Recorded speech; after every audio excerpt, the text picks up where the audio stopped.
Cara melakukan pembelian di software apotek dengan sistem kredit dengan pembayaran di keuangan menggunakan pembayaran tunai atau cash. Oke. Pertama, lakukan pembelian terlebih dahulu seperti biasa, pilih menu pembelian, tambah, kemudian pilih suppliernya, misalnya supplier 1. Kemudian di sini pilih tempo, misalnya 30 hari. Kemudian ini masukkan barangnya. Ini saya habisin sirup. Kemudian kuantitasnya misalnya 15, harganya 20.000. Oke, 20.000. Jika ada diskon masukkan, jika tidak ada abaikan saja, kemudian pilih simpan. Nah, kemudian jangan lupa lakukan terima gudang. Oh ya, untuk di pembelian kalau mau mencetak juga bisa seperti ini, order pembelian.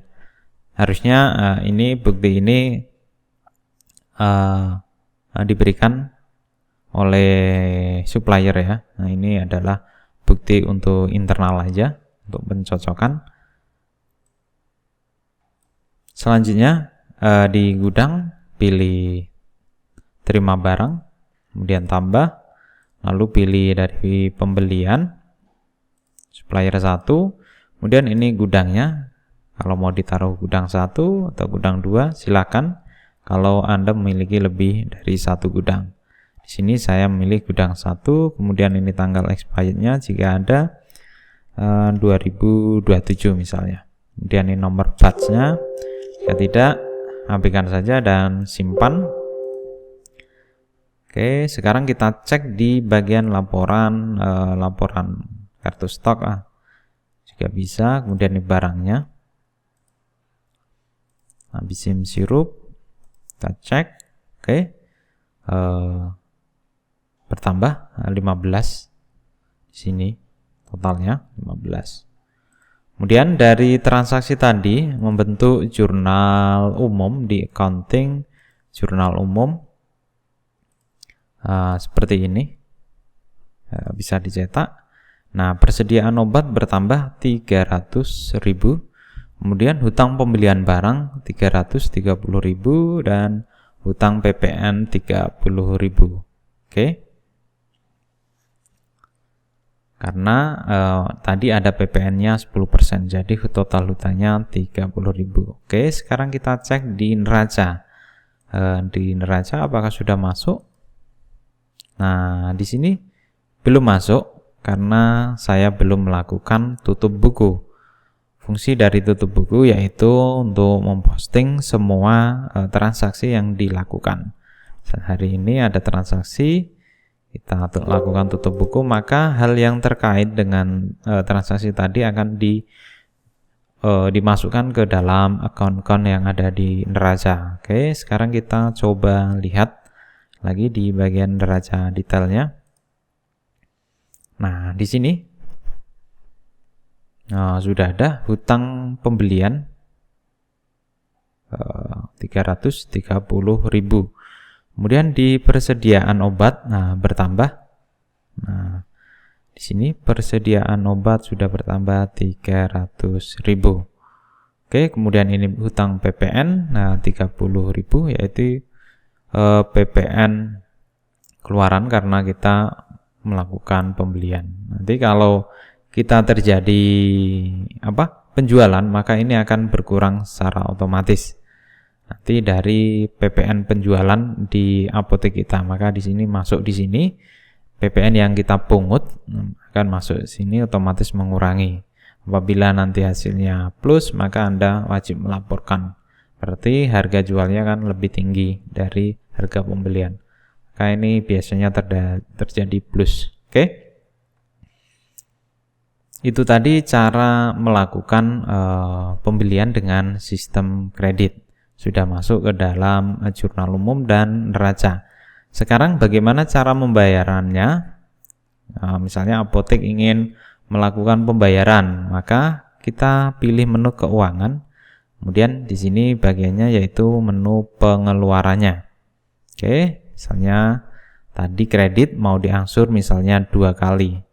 Sekarang kita cek dulu hutangnya Di kartu hutang, pilih suppliernya, supplier 1. Nah, di sini kita memiliki saldo hutang sebesar 330.000. Oke, kita akan melakukan pembayaran yang pertama dengan tunai. Oke, maka pilih keuangan, menu tunai, lalu tambahkan. Lalu pilih supplier yang ingin dibayar. Kemudian ini pembeliannya. Kita pilih di sini hanya satu karena saya hanya melakukan satu transaksi pembelian. Pilih, kemudian ini besarnya. Misalnya kalau ingin mengangsur besar pertama 130.000. Nah, ini bisa dikasih keterangan penerimanya, misalnya supplier 1. Kemudian ini keterangannya misalnya angsuran 1. Ini juga bisa, misalnya dikasih angsuran 1. Tekan enter, kemudian pilih simpan. Lalu kita coba cek di laporan kartu hutang kita apakah sudah berkurang atau belum. Nah, di sini sudah berkurang 130.000. Sekarang kita cek di laporan keuangan di neraca apakah sudah masuk. Nah, di sini masih utuh karena kita belum melakukan tutup buku. Oke, kita lakukan tutup buku terlebih dahulu. Nah, sekarang kita coba cek lagi di neraca detailnya.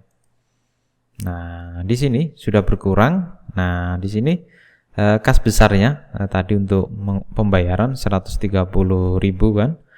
Nah, ini berkurang 130.000 dari yang awal ini 10 juta. Ini 330.000 sudah berkurang. Nah, di sini juga sudah berkurang. Tinggal 200 dan ini tinggal 9.870. Oke. Untuk melakukan angsuran lagi untuk pelunasan misalnya Anda bisa melakukan pelunasan sekaligus melalui di sini supplier. Tuh, kemudian ini pelunasan. Kemudian pembeliannya seperti tadi, ini tinggal masukkan 200.000. Kemudian simpan, untuk kita cetak untuk buktinya. Kemudian kita cek di laporan keuangan kartu hutang, pilih supplier 1, proses. Nah, di sini saldonya sudah 0.